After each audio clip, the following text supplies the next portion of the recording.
자, 역사상 가장 많이 이야기되고 또 가장 많은 궁금증을 낳은 사건이 있죠. 바로 예수의 부활입니다. 그런데 말이죠. 이 부활에 대한 기록이 네 복음서마다 조금씩 다르다는 사실 알고 계셨나요?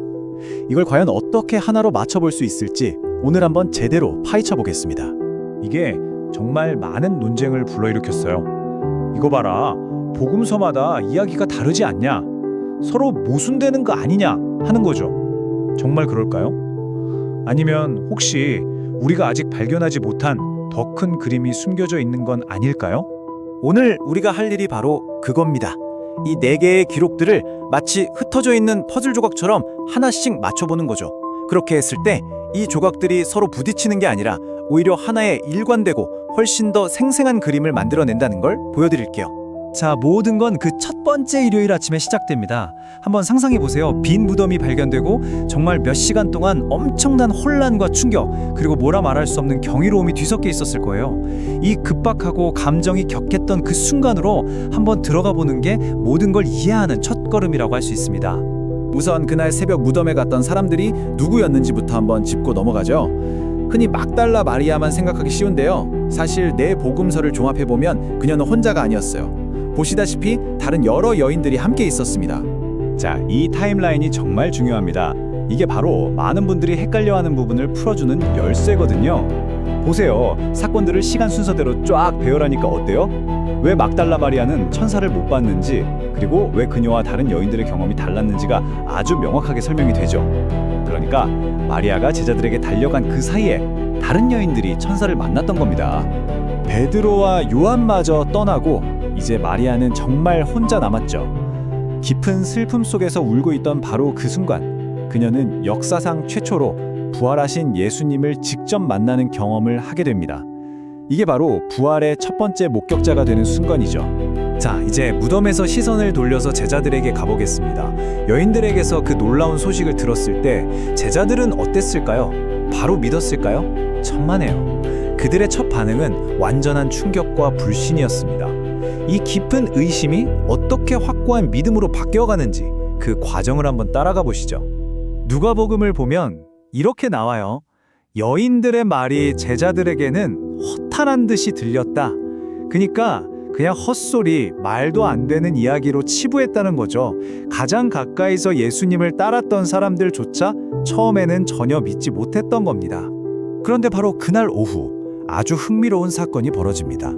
엠마오로 가는 길에서였죠. 예수님이 돌아가셔서 완전히 낙심한 두 제자가 터덜터덜 걷고 있었는데 어떤 분이 다가와서 동행을 해요. 근데 이상하게도 그들은 그분이 예수님인 줄 전혀 몰라 봅니다. 한참 동안 성경에 대해 이야기를 나눈 후에야 빵을 떼는 모습을 보고 비로소 눈이 열리죠. 바로 이 사건이 불신의 벽에 금을 내기 시작한 겁니다. 이 변화를 한번 보세요. 정말 극적이지 않나요? 처음엔 허탄한 소리라며 믿지 않던 사람들이 나중엔 어떻게 되죠? 특히 의심 많은 도마로 알려진 그가 부활한 예수님을 직접 보고는 나의 주님이시오 나의 하나님이시니이다 라고 외칩니다. 이건 정말 불신에서 출발해서 가장 위대한 신앙 고백에 이르는 엄청난 여정이라고 할 수 있어요.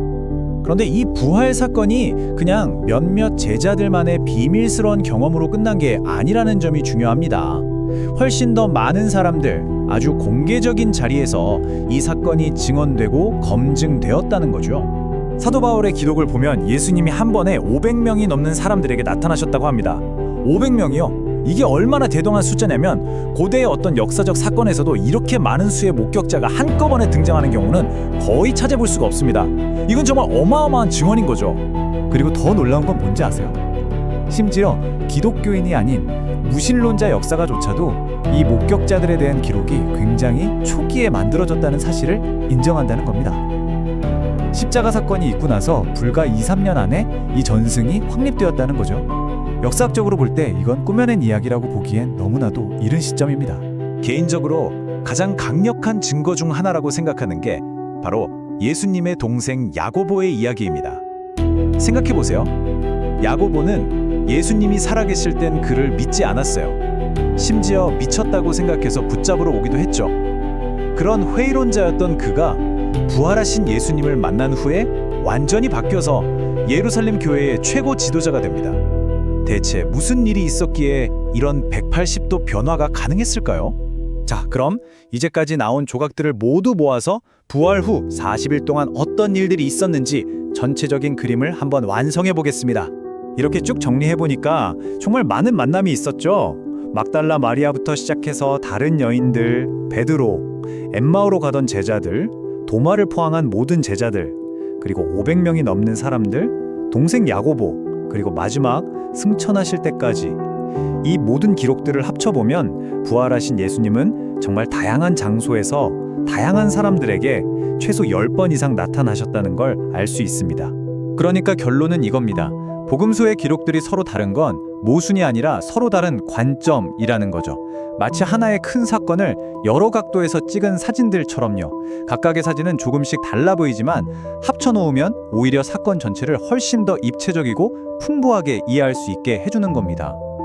자, 이렇게 흩어져 있던 퍼즐 조각들이 맞춰지면서 하나의 거대한 그림이 드러났습니다.